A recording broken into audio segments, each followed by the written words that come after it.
Mark Adamo is the librettist and John Corigliano the composer for The Lord of Cries, which makes it its world premiere at the Santa Fe Opera this summer. And I'd like to thank both of you for joining me. Um, Mark, first to you, how did the idea of telling the story of Dracula come up in the first place? Well, it was circuitous. I had been suggested to look at Dracula for the Opera House, and so looked, of course, at first at the novel and at most of the major adaptations. And frankly, I couldn't find a way in which we, as a contemporary audience, still needed to explore the themes of the novel. The novel seemed to belong very much to the 19th century. But the more I dug into it, the more, almost by a process of elimination, the more I thought, well, here are the things that seem to point to something that can still be meaningful to us today. Number one, it doesn't seem to be a fruitful path to try to develop an inner life for the vampire. The vampire seems kind of a reality principle and the plot of the show rather than the protagonist of the show. It seemed that the human characters, and specifically the male characters, who are much more overwrought and tortured than the female characters, who, unless they're under the vampiric influence, are pretty level headed. It seemed to be about a kind of emotional crisis in Stoker's male heroes. And I thought, the other thing that I thought was that even though vampirism from Stoker through Twilight, with stops along the way, for Anne Rice, has often been used to talk about sexuality, female sexuality, non heteronormative sexuality. It didn't seem to me that the most interesting topic was sexuality per se. It was really about one's unruly animal nature and what happened when you tried inevitably unsuccessfully to repress that. And that was really as far as I had gotten when I was thinking about it. And then I talked to Bill Hoffman, who was John's oldest friend from college and also the only other extant member of the John Corigliano Librettist Club, because of course, it was Bill Hoffman who wrote The Ghost of Versailles with John for the Metropolitan Opera Centenary a number of years ago. And he had asked me idly, so how is the Dracula project coming? And I said, well, it isn't. Actually, I don't know quite what to do with it, and told him what I just told you. And he said, "Well, what you're writing is the Euripides Bacchae." And were you familiar with that?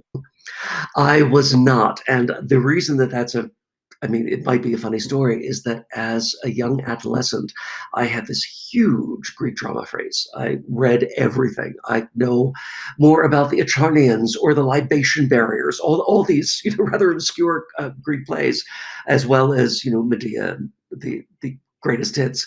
I'd never read that play, and when Bill pointed me to it, he pointed me towards a translation that was prefaced with an essay by the University of Chicago scholar Martha Nussbaum.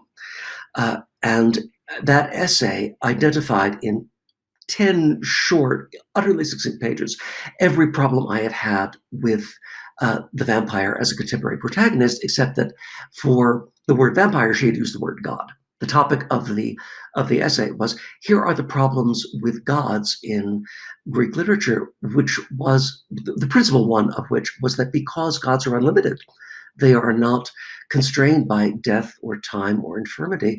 There's a way in which their moral consciousness is as little developed as animal consciousness, that beast and God have more in common than humans do with either. And I thought, oh, that's pointing me in the right direction. And then I read the play and I thought, oh, all I need to do at this point, two observations came to me. One is that if I make a Venn diagram and map the Euripides onto the Stoker and omit anything that they don't share in common, and then maybe, I did some dramatic chiropractic, if you will, on a libretto. But it occurred to me that you could use the Stoker as a kind of decoder ring for Euripides, because the Euripides concerns are timeless, but the play's enmeshment in high Athenian religion can make it quite arcane to a contemporary audience, whereas Dracula and the Victorian London of Dracula is much more intelligible to us now. And I thought, actually, the what Dracula will give the Euripides intelligibility, and Euripides will give Stoker moral stature. the Dracula won't simply be a thriller. In a way, you're dealing with two sort of arcane settings for a modern audience to understand. It's interesting that Victorian London would be sort of more approachable to us, obviously, than Greek tragedy. It's closer, right? I mean, we know Jane Austen, Bridgerton, right? I mean, it's Regency England, but still, that sense of somewhat constrained Victorian or Victorian adjacent London is a more familiar dramatic paradigm.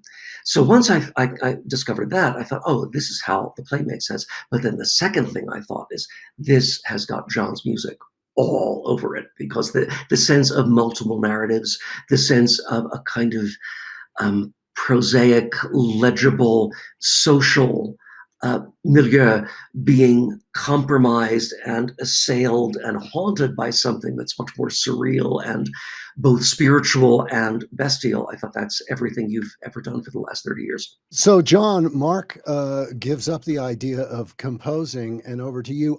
Now, correct me if I'm wrong. I think I read that after The Ghost of Versailles, you sort of said that was your last opera. So, what then brought you into this project, and what was so compelling that you had to compose it? Well, first of all, you have to know that I said I would never write a symphony and I would never teach. And I've taught for half a century and I've written three symphonies. So the first thing is not to take my word on anything. At the time, I said that because it was extremely difficult, the whole process of realizing that opera, the grand opera of Ghost of Versailles at the Metropolitan for its anniversary. It was quite overwhelming. But I wanted to do something with Mark, and we were thinking of music theater. We were thinking of some sort of thing more like the Three Penny Opera, with a small ensemble and a small cast. But when he thought of this Dracula idea in terms of the idea of surrealism and other worlds colliding, I got very interested because that's something that fascinates me in music. The Ghost of Versailles is really the 20th century and the 18th century and how they clash together and superimpose and exist separately. And I love those worlds. Those are worlds I do very comfortably. So I got very interested. I read it and I said, yeah, I'm very interested. Now, the character of Dionysus is set for a countertenor, and I believe you'd heard Anthony Roth Costanzo's work before. So, did you have that voice in mind from the beginning for this character? Absolutely. Anthony was the person I had in my ear when I wrote the piece, and it fits him to a T, I might say. We knew Anthony when he was a teenager, when he substituted for a boy soprano whose voice suddenly changed in the National Symphony's performance of my Dylan Thomas trilogy.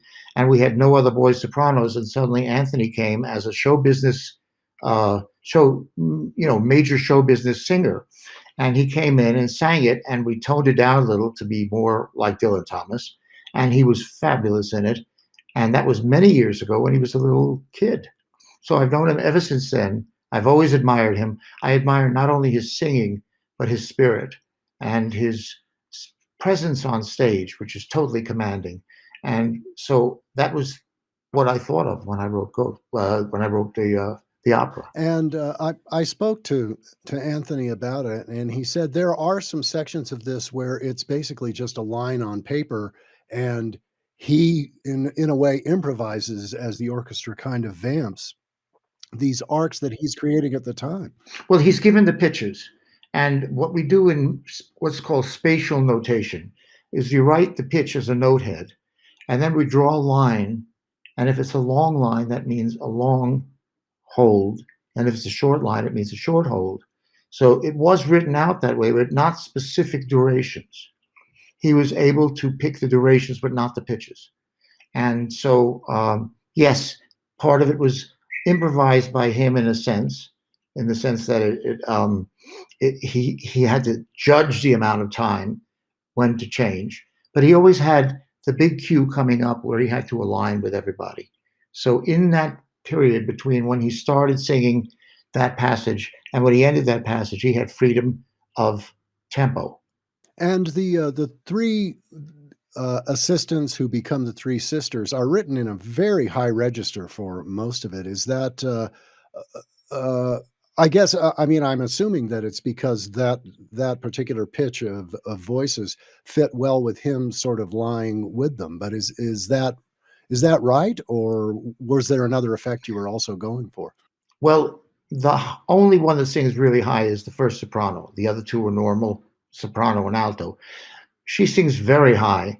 Part of it was the idea of otherworldliness, of a singer singing completely in another pitch level than you expect, because the soprano range does not really go up comfortably to the places I've taken it. It gives a very strange feeling to the ensemble, a very eerie feeling, and that's what I really wanted. As far as it goes, also, we only have one leading woman, a soprano. And so I wanted to make those three women really important in their roles. They are very important. They are actually together equal to a major role in the opera. And so the three women, when they sing together, it's sort of like the Andrews sisters, but a little more dissonant. When they sing together, it's Only someone who lived through the '60s could describe them as the Andrews sisters. absolutely, absolutely. Well, but with a very high first soprano. That's what it is. So this is probably a loaded question, but this is the world premiere of the piece. Uh, are you satisfied with the production? Oh yeah, it's actually fabulous. Not just the production, which was done brilliantly by its director James Dara, but also the cast. There's not a weak person in the cast. Everybody is equally strong. I mean, it's just amazing to hear these fabulous voices singing at their full capacity at the peak of their careers, where they're really in fabulous voice. And I think the sounds they make are extraordinary. I just love it. I'm in love with their singing. And I would think we have to give a shout out to the sound design too, because Sure. it's a brilliant mix, I think, of acoustic and electronic. Right. Well, you know, this is 30 years old, sound design. John Adams has been using it in all of his operas. And with the same person, Mark Gray, who is an extraordinary design person.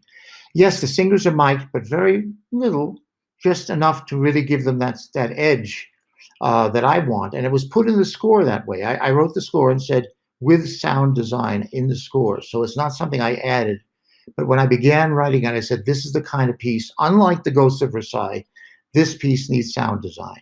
And then there are a few places where I use reverb or what we call looping, that is taking the three women little chant and looping it over itself electronically. So it becomes this kind of fading loop that repeats and repeats and repeats and fades away. That's really almost a pop sound, that kind of looping and fading away.